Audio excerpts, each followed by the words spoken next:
Pemirsa Indo Bauliau, dimanapun Anda berada, tetap jaga prokes dan sukses selalu. Hari ini saya Katamso akan membahas satu tema, yaitu pemerintah dan DPR RI sepakat ketuk palu, yaitu rancangan Kitab Undang-Undang Hukum Pidana menjadi Kitab Undang-Undang Hukum Pidana.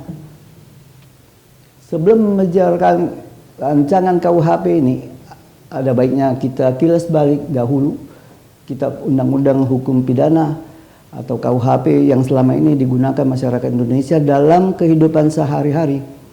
KUHP merupakan salah satu produk hukum peninggalan kolonial India Belanda. Awalnya KUHP bernama Wetboek van Strafrecht Nederlands Indie atau WVSNI. Peraturan WVSNI dibentuk pada tanggal 15 Oktober 1915, namun baru diberlakukan pertama kali pada tanggal 1 Januari 1918.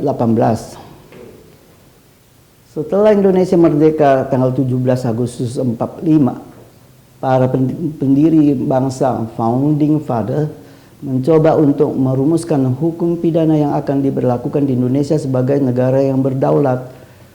Tanggal 26 Februari 1946, pemerintah Indonesia merubah WVSNI menjadi Kitab Undang-Undang Hukum Pidana KUHP lewat Undang-Undang Nomor 1 Tahun 1946, dan KUHP ini hanya berlaku di wilayah Jawa dan Madura. Pemberlakuan KUHP di seluruh wilayah Indonesia baru dilakukan pada tanggal 20 September 1958 setelah diterbitkan Undang-Undang Nomor 73 Tahun 1958. Kini setelah KUHP buatan Belanda digunakan 104 tahun lamanya, pemerintah memutuskan untuk merevisi KUHP yang telah menyerahkan belet atau naskah final rancangan KUHP kepada DPR RI pada Rabu tanggal 9 November 2022. Beberapa materi RKUHP dalam daftar inventarisasi masalah atau DIM sempat diperdebatkan di kalangan masyarakat koalisi sipil maupun antar partai di DPR. Akhirnya sejumlah masalah disepakati dan dicari titik temu keseimbangan antara kepentingan individu, kepentingan masyarakat, dan juga kepentingan negara. Terdapat 14 isu kontroversial di dalam RKUHP, antara lain: pertama, hukum yang hidup dalam masyarakat atau the living law. Kedua, pidana mati. Ketiga, penyerangan terhadap harkat atau martabat presiden dan wakil presiden. Keempat, tindak pidana karena memiliki kekuatan gaib. Kelima, dokter atau dokter gigi yang melaksanakan pekerjaan tanpa izin. Keenam, contempt of court. Ketujuh, unggas dan ternak yang merusak kebun yang ditaburin benih. Kedelapan, avokat curang. Kesembilan, penodaan agama. Kesepuluh, penganiayaan hewan. 11, penggelandangan. Ke-12, alat pencegah kehamilan atau pengguguran kandungan. Ke-13, pengguguran kandungan. Ke-14, perzinaan, kohabitasi, perkosaan. Setelah diadakan dialog publik, maka pemerintah melakukan penyempurnaan dengan menghapus 5 pasal dan diajukan kembali ke DPR tanggal 9 November 2022. Kelima pasal tersebut antara lain: 1. Pidana unggas dan ternak yang dibiarkan merusak kebun. Kedua, tindak pidana kehutanan dan lingkungan hidup. Ketiga, penggelandangan. Keempat, tindak pidana dokter gigi tanpa izin. Kelima, tindak pidana avokat curang. Selain 5 pasal yang telah dihapus oleh pemerintah, ada pula 5 poin yang mengalami perubahan, antara lain: pertama, pasal hukum yang hidup dalam masyarakat atau living law. Kedua, pasal pidana mati dijatuhkan secara alternatif dengan masa percobaan. Hakim tidak bisa langsung menjatuhkan pidana mati, tetapi pidana mati itu dengan percobaan 10 tahun. Jika di dalam jangka waktu 10 tahun terpidana berkelakuan baik, maka pidana mati itu diubah menjadi pidana seumur hidup atau pidana 20 tahun.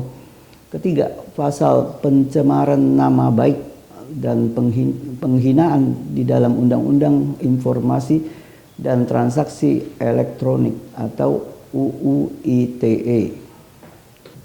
Keempat, pemerintah menambahkan pasal 240 RKUHP terkait penghinaan terhadap pemerintah dengan sejumlah pembatasan.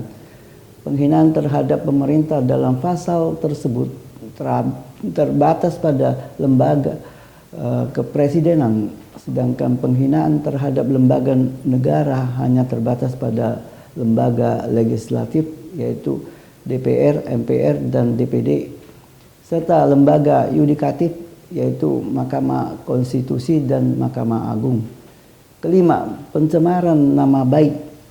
Untuk tidak terjadi disparitas dan tidak ada gap, maka ketentuan-ketentuan di dalam Undang-Undang ITE dimasukkan dalam RKUHP.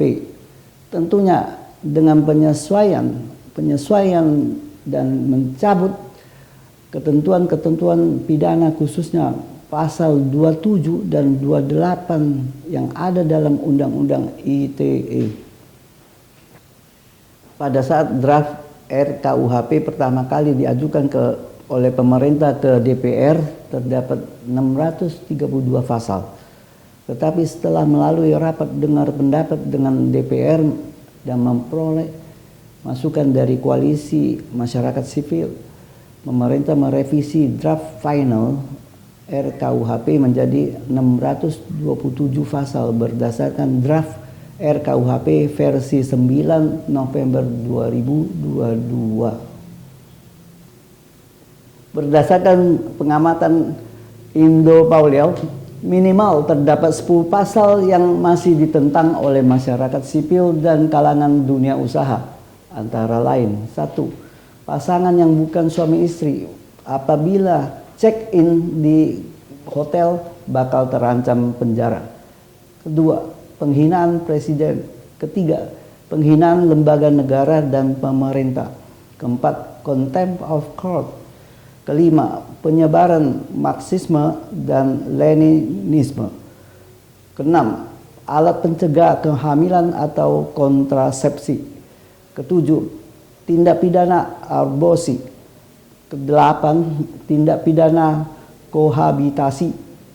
Kesembilan, tindak pidana terorisme. Ke-10, tindak pidana penodaan agama. Komisi 3 DPR bersama pemerintah telah menyetujui pengesahan RKUHP pada tingkat pertama Kamis 24 November 2022. Rencananya RKUHP akan disahkan sebelum memasuki masa reses DPR 15 Desember 2022. Komisi 3 DPR memberi ruang kepada masyarakat yang tetap menolak RKUHP menjadi KUHP untuk menempuh jalur hukum ke Mahkamah Konstitusi dengan menguji pasal-pasal dalam RKUHP yang dianggap masih belum sesuai bila nantinya telah disahkan menjadi undang-undang. Bila DPR RI telah mensahkan RKUHP menjadi KUHP dalam rapat paripurna, diharapkan masyarakat dapat memahami dan mengerti betul-betul pasal-pasal yang berpotensi mempidanakan sebuah perbuatan. Pemirsa Indo Pauliau, sampai di sini pertemuan kita pada hari ini. Semoga tajuk yang kami bawakan bermanfaat bagi kita semua. Mohon di-share ke teman-teman dan di-subscribe. Saya Katamso. Sampai jumpa dengan bahasan yang lebih menarik lagi yang akan datang. Terima kasih.